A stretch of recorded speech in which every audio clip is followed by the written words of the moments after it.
Alright, in this section I sort of want to give an overview of the hardware that's being utilized for this system, just to give a brief description of it, so as to have an idea of what the firmware is being used on. So now I'm just going to turn it on. So it's on at this moment. At this point in time, of course the readings are blurry from this distance, but I'm sort of just trying to show what I'm trying to demonstrate in this case is basically the hardware. So I'm gonna start with the STM32 nuclear board. In this case, we're using the Nucleo G47RE, and this board has connections from it to the main converter board. And on the main converter board, I'm just gonna start from the left, on the first side. So here we have an AC/DC converter that actually converts 230 volts to 24 volts. That serves as the input of the system. And here we have the 24 volts. This serves as the 24 volts input. Down there we have the auxiliary power supply, and of course we have the inductor core. And then on the right hand side here is the diode, left hand side is the MOSFET. So the MOSFET was significantly oversized in the system, so it didn't require a heatsink, but the diode did require one. And here we have the output of the system. There we have the load there as well, and I cannot forget to mention the capacitors. So the 410 microfarad capacitors there. And we have an inductor here which serves as extra current filtering for the output. So this inductor actually comes after the capacitor. And of course you have the current sensor there, the shunt, the resistor shunt, which is visible there next to the inductor. And then we have another shunt which is not very visible, it's right there. Basically that shunt is for the inductor, is to sense the inductor current. And of course on the top right hand side we have the voltage sensor for the output, and I believe there's another voltage sensor somewhere around here, but that's not used in this case. And of course I have to mention the MOSFET driver in this case.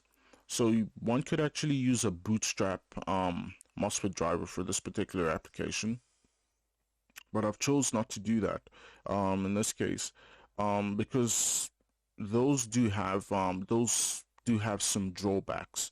The bootstrap MOSFET drivers, i.e., sometimes in my experience you can't. There's usually an issue with going up to the maximum duty cycle with such MOSFET drivers, and of course, but in this case I'm using an isolated one, driver in this case. It's not really serving as an isolated system entirely, because the grounds of the input and the output of the converter are the same, but it helps a lot in allowing the MOSFET to get to its full duty cycle, and I'll appreciate the use of it a lot. Alright, so next of course we have the supply for this particular MOSFET driver. It's a supply that we use for it. It's the Monson. It's a very familiar, it's a very popular, let me say, converter for this particular application. As you can see, the system is turned on, and out there you can get 17.7 volts. I do apologize for the stream going on and off constantly. It's nothing to do with the actual system. The system is an operation. It's just to do with the way this is being recorded. Anyway, we have and that's about it. There's nothing else. Of course, there's a battery at the back. It doesn't serve any use in the system other than to hold up the main board to sort of demonstrate the hardware. And of course, with this Nucleo board, it's the Nucleo G474RE. The firmware is designed to in such a way that the peripherals that are utilized and the timers and the PWM modules that are utilized are available in all of them, because the Nucleo G474 does have a specific high-res PWM module that's very useful for power electronic applications, but it's not used in this particular example on purpose. So it could be, so the code provided, the firmware specifically could provide it, could be used on other microcontrollers such as dev boards specifically, such as the 401RE, F401RE, F411RE, etc. All right, and the schematic for this for the boards, I found it, you know, when starting to use the STM32 to be quite difficult. So I'm just gonna switch views here. Anyway, that's it for the hardware, and now I'm gonna switch to the schematic view and the rest of it.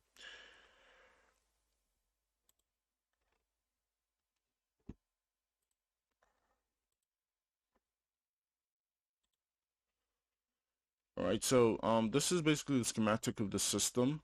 As you can see, the main things to take note of, so it's a conventional buck converter, but the things to take note of are the two current sensors utilized and the two voltage sensors utilized. Well, the input voltage sensor is actually not used in this case, but the output is utilized. But the inductor current, basically, in the firmware, we sort of switch from using the inductor current as an input, and the output current is an input, and the inductor current is an input. We sort of switch between the two of them. And another interesting part to note is, of course, the MOSFET driver. In this schematic, it says the ACPL, but it's actually the TLP351 that's used in the actual system. But the ACPL could be used, of course. It's just a matter of what was sort of available to me at the time. And here you have the how do you call it, the auxiliary power supply, which in this case is basically a buck converter with an ability to receive a maximum input voltage of 28 volts and an output of 5 volts basically. And here we have the, how do you put it, um the the supply. It's a power supply exclusively for the MOSFET driver. It's the Monson B0515, B15, B0515 power supply basically. So what you want in that case is you want to supply 15 volts directly to the power supply rails of the MOSFET driver, so that you can drive the MOSFET to its full capability in terms of duty cycles. It's a more heavy-handed method of doing this, like i.e. it's more costly to sort of do it this way because you have to sort of buy this and you have to buy that as opposed to just buying a MOSFET driver and a bootstrap capacitor. But I find in this example, I sort of just wanted to focus on firmware, so I sort of, just wanted the hardware to be something, simple that always worked and had no problems. And those are basically the things to note in this. It's a conventional buck converter. It doesn't deviate from the conventional um, method by much. I guess the only deviation you could say would be the inclusion of an output inductor, which isn't really a deviation. It's more like a extra filtering for the next section of the buck converter for the load, basically. Yeah, and we of course have headers here to connect from the buck converter board to the STM to the Nucleo board, and that's very necessary. And of course, we have the Nucleo board pin out here, which is of course you just connecting the V out and the I out. Um, Later on, I do utilize inductor current, like getting that as an input, but I sort of don't have three analog channels. I sort of just want to state that there aren't three analog channels, and yeah, but I sort of just took out that from the output, the sensing from the output to the Nucleo board, and just switch that to the inductor. Basically, I didn't specify one for in the firmware specifically for the inductor. There's just one channel for any type of current, basically. And of course, you want the MOSFET for the PWM to drive that to the MOSFET driver chip, basically. And that's about it. There isn't really much to this. It's just a MOSFET, diode, inductor, capacitor, an inductor in the output. And that's about it. And of course, there's also another thing, sort of finding the schematic for whatever board you desire. I find this website to be very useful. So it's called the HCP os.mbed.com. Of course, I didn't use mbed to code this, but mbed does provide a lot of useful schematics. So once you get there, you get to this page, and you can just sort of type in what kind of board you're using. I'm using the F01R. I'm using the G474RE in my application. I'm just search that, and it gives you that. And you just open that in a new tab, and you scroll down to the bottom, and actually just tells you the pinouts. It tells you the Arduino pinouts and the actual pinouts. This is essentially what's useful to know what to connect to. It tells you where the grounds are. It's very useful. And from what I know, it has most of the ones that I use anyway. F01RE. It has them. Oh, that's the F11RE. It has most of what you need, and you sort of, yeah, this pinouts are very important, as you can imagine. And yeah, so this is very useful for that. Let me just show that again. So os.mbed.com/platforms. Yeah, this helped a lot in this. Um, all right, so that's about it. That's everything from the hardware point of view of this system.